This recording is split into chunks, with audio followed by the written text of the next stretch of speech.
ఉపనిషత్తు హలాత శాంతి ప్రకరణం 277.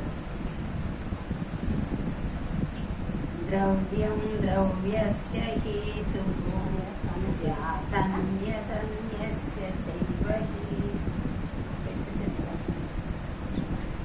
ద్రవ్యత్యమన్యభావో వా ధర్మాణాం నోపపద్యతే. ఒక ద్రవ్యము మరి ఒక ద్రవ్యము నుండి ఉద్భవించును. ద్రవ్యము కాని దానికి అతి ద్రవ్యము కానిదే అనగా అద్రవ్యమే కారణమవుతున్నది. కానీ ఈ జీవులు ద్రవ్యము కాదు, అద్రవ్యము కాదు. జీవులు ద్రవ్యము కాదు, అద్రవ్యము కాదు. ఒకదాని ద్రవ్యం అయితే ఒక వస్తువు అయితే ఆ వస్తువు నుండి ఒక వస్తువు పుడుతుంది. కానీ ఈ జీవులు అంటే ఈ దేహాలు ధరించి వస్తుండే లోపల ఉండేటువంటి జీవులు, ఆ జీవులు పుట్టినవాడు కాదు, మళ్ళీ బయటికి వచ్చేవాడు కాదు. ఆ విధంగా ఎప్పటికీ ఉండేటువంటి శుద్ధ జ్ఞాన స్వరూపం జీవుడు. శరీరాలు వస్తూ ఉంటాయి, పోతూ ఉంటాయిలే. కానీ ఈ కాదు, ఇందులో ఉండేటువంటి ఈ జ్ఞానస్వరూపమైన ఈ జీవుడు ఈ నిరాకారమైనటువంటి పరమాత్మ నుండి బయటికి వచ్చిన కాంతి కాబట్టి అది పరమాత్మ స్వరూపానికంటే వేరు కాదు కాబట్టి అది దానికి పుట్టుక లేదు, ప్రవేశం మాత్రమే ఉంది. ఇంట్లో ఈ శరీరం ఎప్పుడు తయారవుతుందో శరీరంలోకి ఆ జ్ఞానం ప్రవేశిస్తుంది. అంతేగాని పుట్టడము పోవడము అనేది ఆ జీవుడి ధర్మం కాదు అంటాడు. జీవుని విషయము చూచిన ఈ జీవుడు ద్రవ్యము కాక అద్రవ్యము కాక ఉండుట చేత అందుండి మరి ఒకటి ఉద్భవించను లేదు, మరి ఒకటి దీనిని ఉత్పత్తి చేయలేదు. ఆ ద్రవ్యము కాదు కాబట్టి జీవుడు ఆ జీవుని నుండి ఇంకొకటి ఉత్పత్తి కాలేదు, ఆ జీవుడు ఇంకో దాన్ని ఉత్పత్తి చేయలేదు. ఆ విధంగా దేని లేదు. జీవుడికే జ్ఞానస్వరూపమైన పరమాత్మ నుండి వచ్చినటువంటి ఒక కాంతి భాగమే కదా జీవుడు. కాబట్టి పరమాత్మ నిరాకార స్వరూపుడు కదా, సర్వవ్యాపకంగా ఉన్నాడు. నిరాకారంగా అంతటా ఉండేటువంటి జ్ఞానస్వరూపము, దాంట్లోంచి వచ్చిన ఈ భాగమైనటువంటి ఈ జీవుడు కూడా, వీడు కూడా నిరాకారమైనటువంటి ఆ బ్రహ్మానికంటే వేరైన వాడు కాదు. కాబట్టి వీనికి ఒక రూపం ఉండడము, దేహంలోకి వచ్చాడు కాబట్టి దేహం నేననుకుంటున్నాడు కాబట్టి దేహం రూపం ఉన్నట్టు అనుకుంటున్నామే. కానీ ఈ రూపంతో కూడా ఆ జీవునికి అక్కర్లే. ఈ దేహానికి సంబంధించిన రూపము ఆ జీవుడికి ఉందా అంటే ఆ జీవుడికి ఏది లేదు. ఎందుకంటే దేహం చూడు, దేహం అట్లే ఉంటుంది విడిచిపెట్టిపోయినప్పుడు. జీవుడు మాత్రం ఇందులో ఉండే జ్ఞానస్వరూపుడు మాత్రము సర్వవ్యాపకమైన జ్ఞానంలో కలిసిపోతున్నాడే. కానీ ఈ దేహం ఉందే, ఈ దేహం ఉండవాలని, దీంట్లో నేను ఉండవాలని అని కూడా అనుకున్నటువంటి వాడు కాదు దీంట్లో ఉండేటువంటి జీవుడు. ఏవం న చిత్తచా ధర్మాః చిత్తం వాపి న ధర్మజం ఏవం హేతుఫలా జాతిం ప్రవిశంతి మనీషిణః. ఇట్లు బాహ్యమందలి ఇంద్రియ గోచర వస్తువులు మనస్సు చేత సృష్టింపబడినవి కావు, మరియు మనస్సు కూడా ఆ వస్తువుల చేత సృష్టింపబడినది కాదు. ఈ ప్రపంచంలో ఉండేటువంటి చూడబడుతుండేటువంటి వస్తువులే మనస్సు చేత సృష్టింపబడినాయా అంటే మనస్సు చేత సృష్టింపబడినటివి కాదు. ఆ మనస్సు అంటే ఆ సృష్టింపబడినటివి ఏమన్నా తెలియబడుతున్నాయి అంటే ఏది లేదు. అన్నీ కూడా దేహం జ్ఞానస్వరూపమైన పరమాత్మను ఒకటి సత్యంగా ఉంటుంది. కానీ దాన్ని విడిస్తే ఇవి ఉండే నామరూపాలు కానీ దీనికి ఉండే లక్షణాలు కానీ ఇవన్నీ శాశ్వతంగా ఉన్నాయనేది కాదు, ఉన్నట్టు కనిపిస్తూ ఉండేటువంటివి. ఆభాస అంటే ఏమిటి అంటే ఉన్నట్టు కనిపిస్తూ ఉంటుంది చూసినంతసేపు. మళ్ళీ చూడకపోతే దానికి ఉనికి లేదు. అటువంటి ఆభాస స్వరూపమైనటువంటివి ఈ దేహము, ఇంద్రియాలు, ఈ మనస్సు, ఇవన్నీ. ఇందులో ఉండేటువంటి జ్ఞానస్వరూపమైన ఆ జీవుడు ఆ పరమాత్మ స్వరూపుడు. ఆ పరమాత్మకు ఏ రూపము లేదు, నిరాకార స్వరూపుడు కాబట్టి పరమాత్మకు ఏ రూపము లేదు. ఏ రూపము లేని దానివల్ల ఇటు ఇది పరమాత్మ, ఇది పరమాత్మ అని ఎవరికైనా చూపించడానికి వీలవుతుంది అంటే అట్లా చూపడానికి వీలు లేనటువంటి ఉందే నేను వీడు దాని యొక్క వ్యవహారాన్ని బట్టి ఉందేని తెలుసుకుంటున్నాడే కానీ వాస్తవంగా ఇది పరమాత్మని చూపించడానికి ఏమైనా రూపనామాలు ఉన్నాయంటే ఏ రూపనామాలు లేనటువంటి వాడు ఇందులో ఉండేటువంటి జ్ఞానస్వరూపుడు కూడా. కావున ధీమంతులు అజాతి సిద్ధాంతమును అనగా హేతుఫలాజాతిని గ్రహించి ఉన్నారు. కాబట్టి ఈ సిద్ధాంతము అజాతము. అజాతము అంటే పుట్టినటువంటిది కాదు. జాతము అంటే పుట్టడం, అజాతము అంటే పుట్టలేదు. ఉన్నట్టు ఎంతకాలం ఉంటుందో అంతకాలం ఉన్నట్టుగా అనిపిస్తుందే కానీ అది ఒక పుట్టిన వస్తువా అంటే పుట్టిన వస్తువు కాదు. కాబట్టి అజాతము ఎప్పటికీ సర్వవ్యాపకంగా నిరాకారంగా ఉందే కానీ అది ఒక వస్తువు పుట్టినటువంటిది కాదు. ఈ బ్రహ్మస్వరూపము అని వేదాంతము సాధకులకు కేవలము లక్ష్యమును చేరు మార్గమును మాత్రమే సూచించి విడుచుటలేదు. మానవుడు పరిస్థితుల నుండి ముక్తుడై ఆరోగ్యకరమైన ఆకాంక్షలతోనూ దృఢమైన విశ్వాసముతోనూ జీవితమును ఎదుర్కొనగలవు వాస్తవమైన ఒక తత్వమును మనకిస్తున్నాడు. ఏది లేకుండా చేయలే. ఈ జీవుడు నిరాకారుడు కూడా. నిరాకారమైనటువంటి జీవుడు ఏది లేకుండా చేసినాడా అంటే ఏది లేకుండా చేయలే. ప్రతివాడు ఎవడైతే ఆ బ్రహ్మస్వరూపమైన ఆ సర్వానికి ఆధారమైనటువంటిది కదా, సర్వాన్ని దేని చేత తెలుసుకుంటూ ఉన్నాడు, దేని చేత జీవిస్తున్నాడు జీవుడు అంటే ఆ జ్ఞానము చేతనే తెలుసుకుంటున్నాడు, ఆ జ్ఞానము వల్లనే జీవిస్తున్నాడు. అటువంటి జ్ఞానస్వరూపమైన ఈ చైతన్య రూపమైన ఈ జీవుడు వీడికి ఏదైనా ఒక రూపం ఉందా అంటే ఏ రూపము లేదు. ఇట్లున్నాడు అట్లున్నాడని చెప్పడానికి ఏదైనా ఒక ఆధారాలు ఉన్నాయా అంటే ఏ ఆధారాలు లేవు. అటువంటి వాడే ఈ జగత్తునంతా నడిపిస్తున్నాడు. లేనటువంటి వాడా లేడా, ఉన్నాడు. ఉండి కనిపిస్తున్నాడా, కనిపించడంలే. సత్తామాత్ర స్వరూపమై సర్వవ్యాపకమై ఆకాశతుల్యంగా సర్వాన్ని నడిపించేటువంటి శుద్ధ జ్ఞాన స్వరూపంగా ప్రకాశిస్తున్నాడు ఈ పరమాత్మ. యావత్తేతు ఫలావేశ స్థావత్తేతు ఫలోద్భవః క్షీణే హేతు ఫలావేశే నాస్తి హేతు ఫలోద్భవః. హేతు ఫలములను నమ్మువానికి ఆ హేతు ఫలములు ఉండనే ఉన్నవి. కానీ హేతుఫల ఆవేశము క్షీణించినంతనే హేతు ఫలములు కూడా లేనివే అవుతున్నవి. దీనికి ఇది కారణము. హేతు అంటే కారణం. ఆ కారణము దీని పని ఇది అని నిర్ధారించి దీని మీద ఏది ఈ చైతన్యమైన జ్ఞానం మీద మనం నిరూపిస్తామా అంటే కూడా ఈ హేతుఫలాలు ఏమి అక్కడ నిలబడడంలా. నిరాకారము నిర్గుణము అయినటువంటి శుద్ధ జ్ఞాన స్వరూపము, దానికి ఏమి రూపము లేదు, ఏ నిర్ణయం చేయడానికి లేదు. లేదా అంటే ఉంది, సర్వవ్యాపకంగా ఉంది. ఎందుకు ఆ పరమాత్మ అట్లా లేకపోతే అందరూ అందుకొని ముక్తులు కాదు. అట్లా ఎవరికి సాధ్యం కాని స్థితిలో ఉంది కాబట్టి ఎక్కడో కొందరు మాత్రమే దాన్ని పొంది ముక్తులు అవుతున్నారు కానీ అందరికీ ముక్తత్వం కలగడంలే. ఎందుకంటే దాని స్వరూపం అట్లా ఉంది. కానీ ఏ రూపము లేనటువంటిది ఏదైనా ఇట్లుంది అట్లుంది నిర్ధారణ చేయడానికి ఏ వస్తువు కాదు.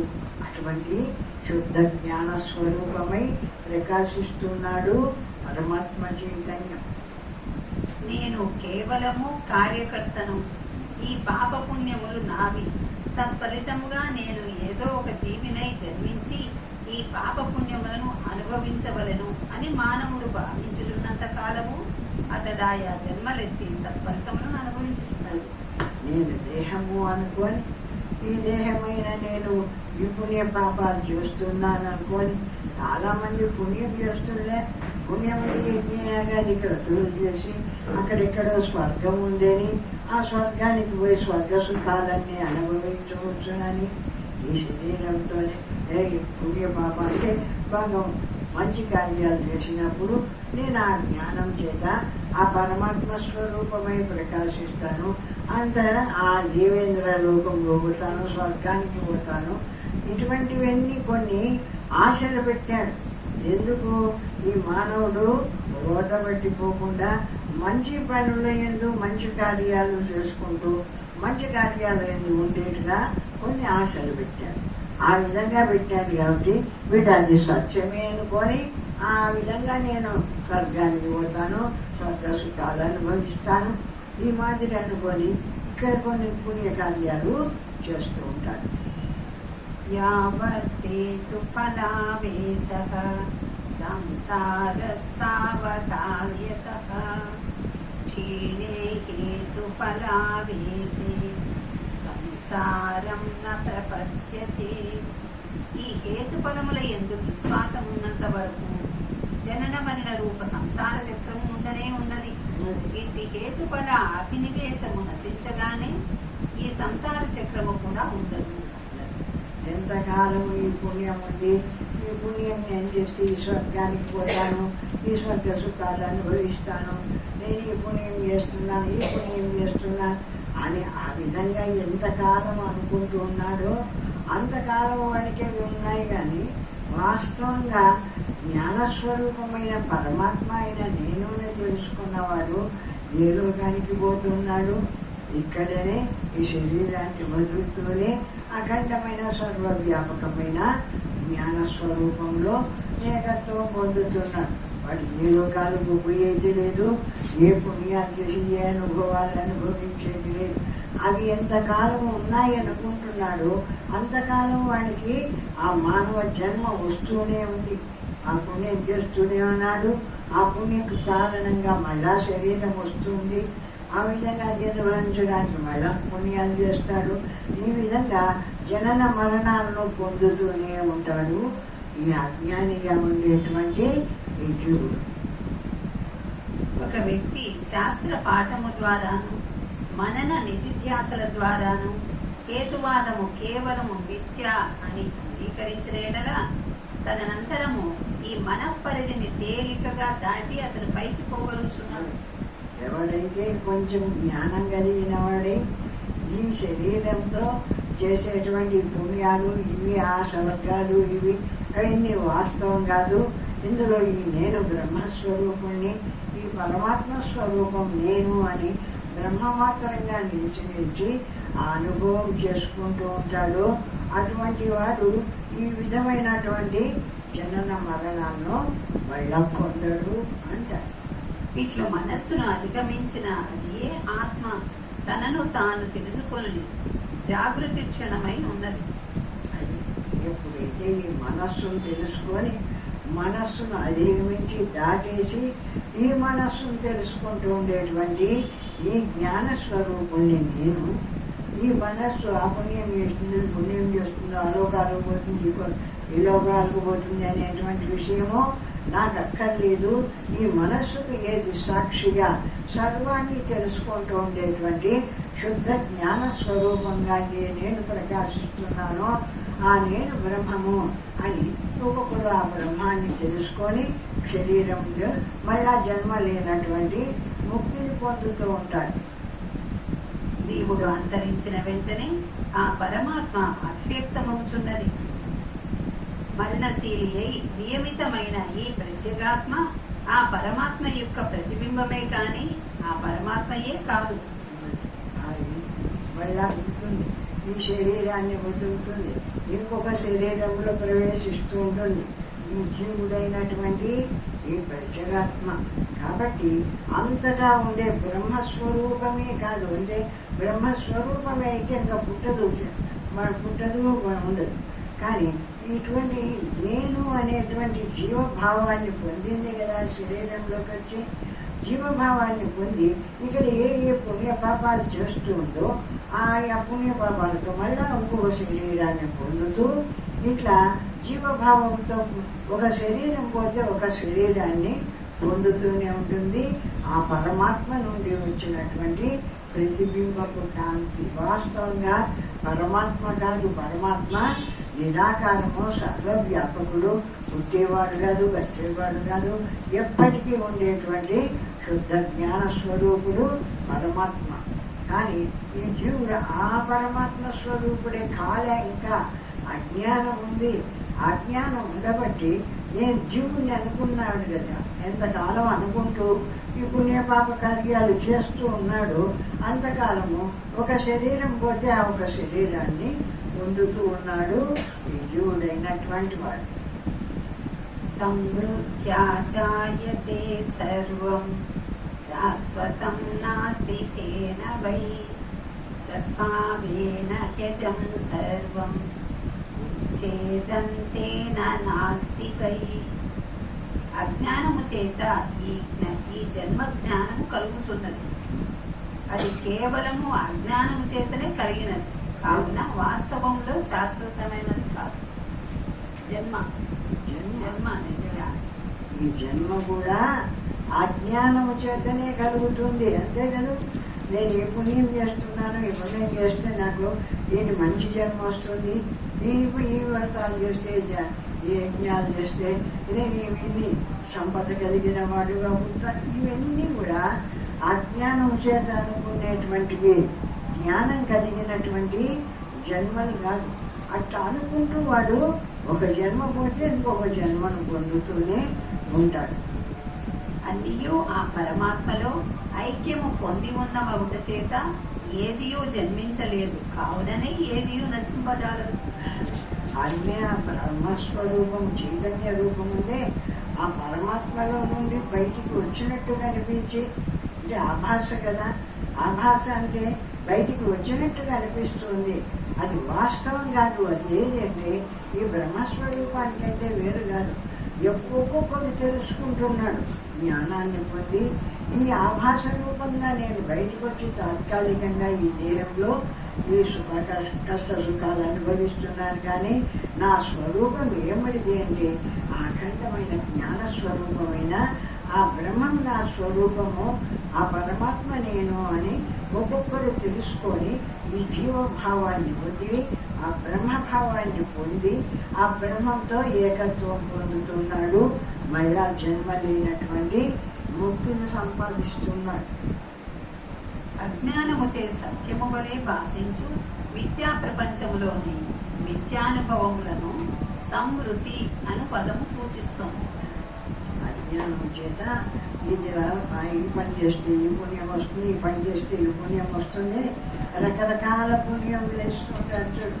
ఈ ఫలం కోసరం నాకేది వద్దో భగవంతుడు మనకు మొదటినే రాసి పెట్టింటాడు.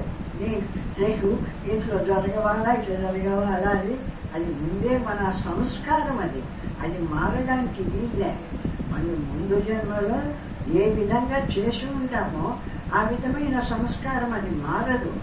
కానీ ఇక్కడ కొంతమంది ఆ అజ్ఞానంలో పడుతున్నారు.